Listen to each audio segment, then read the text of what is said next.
flew by here now.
So I want to start this video here telling you that I'm really lucky.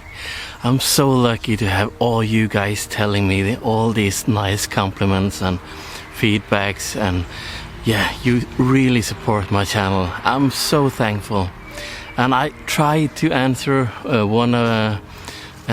one of you, but yeah, sometimes some comment slips through my fingers. But yeah, I want you to know that I read every comment and I appreciate all of you. So there was one comment that in the last time I photographed a red deer that I want to answer in this video here.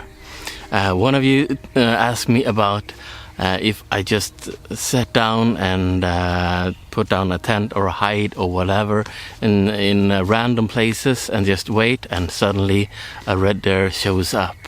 So I wanted to answer that and tell you more about how I approach and how I find wildlife birds in this video here. And yeah, so I'm going to do that in this video. So I had to move for this first question because there were some red ants and they are really mad, and they have this acid, and that's really hurt in my back now. It itches and burns. Yeah, it's not good at all. Let's go on to the first question. How I approach and find red deer, or roe deer for that matter, is take red deer for example. I just take the car in late evening at dusk and drive to an area that I know there can be some red deer, and yeah, drive past some fields and just look if there is any red deer. And then it's so important to contact the landowner. We cannot just go into any field and without ask if this okay. So I contacted a landowner, and normally most of them is really glad at you asking and not just wandering into their land. So, and when I've done that, I just walked out in the field quite early, so I'm not going to disturb or scare animals. So I had a chance to see where the animal comes out, and then I can position myself and be as close as possible where they come out and camouflage myself. That is how I did with my red deer photography that I had done for the other videos. And sometimes you need to visit that place many times before you know where the red deer comes out and where to position yourself. So maybe you need to do that a couple of times. But when you find that and you see that they are the possibility for them to get much closer themselves, and not you approaching them or stalking them, it's so much better, and then you're likely not to disturb them at all. So and red deer, they are so shy animals here in Norway, especially because there is being hunted all over the place, and they are so shy because of that. So you need stalking the red deer is, yeah, I will say almost impossible to do that. But it's so much better to find a place where they are likely to come to you, and yeah, you can get your opportunity to get some photos. Okay, I will try to photograph some sedge warbler, and yeah, see if I can get some shots of that. So I'm sitting here almost eye level to the marsh, so I got the total view over here. It's not a big pond with some much grass, but they are trying to hunt for insects all around this. So I'm just sitting here and waiting for the bird to come in this area, and the warblers here is not that skittish if you just sit still. And yeah, I'm sitting quite low as well, so I'm not that big of a threat. So if I'm sitting here, I can actually come quite close. Especially they have all bushes around, and I feel really safe. If they are threatened, they are just, yeah, going for a hide. But I'm just sitting here open and waiting for the bird to hunt in this area here, and hopefully get some pictures out of it.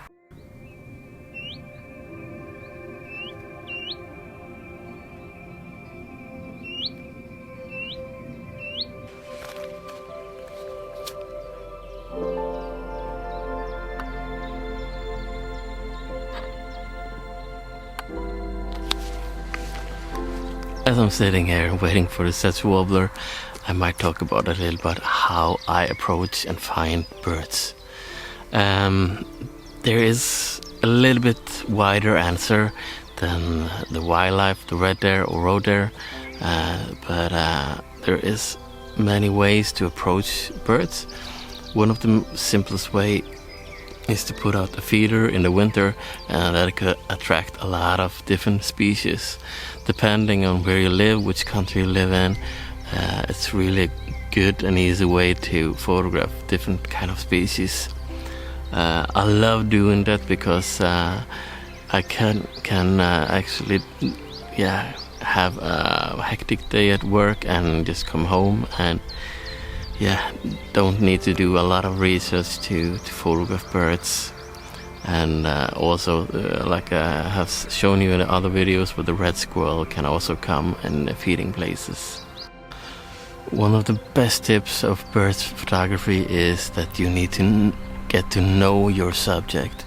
Read about them. If you wanted to photograph, for example, the dipper that I photographed earlier, you need to know, have some knowledge about that bird, where it's likely to be, and when it's most active, and yeah, so you can get much as possible knowledge about that bird, so you can then go out and see on signs, so you can see on the stones if there is a lot of feces on it, they are likely to use that stone more and often, and you can actually camouflage yourself near that stone, and then you can get the opportunity to photograph the bird in that area. So knowing your birds is, yeah, I think it's essential to get some good photos of birds.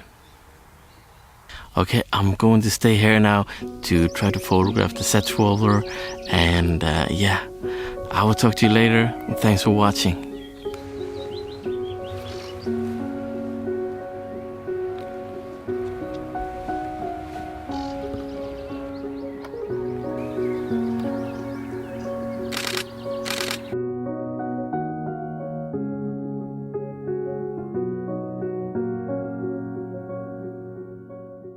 Getting really eye level here, and hopefully it will come by and yeah, try to catch. They are going between the grass here and catching like damselfly or yeah, other types of insects.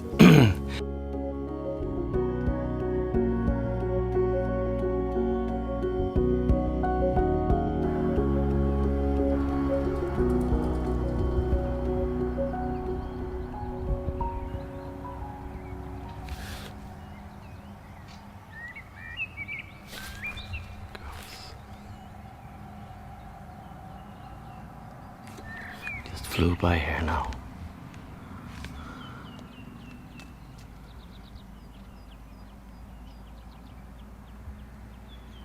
Starting to getting dark though, so I need to push my eyes a little bit higher than I actually want to, but if I'm here it is.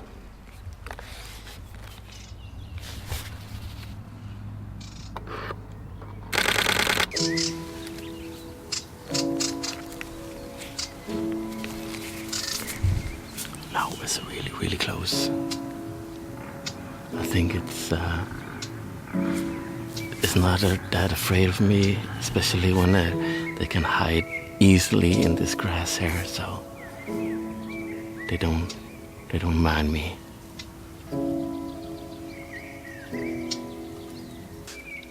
The good thing about the warbler is that you can see when it's hitting grass, then it's moving like this, so you can prepare it if it's moving upwards, and you can get your camera ready and not move your camera when it's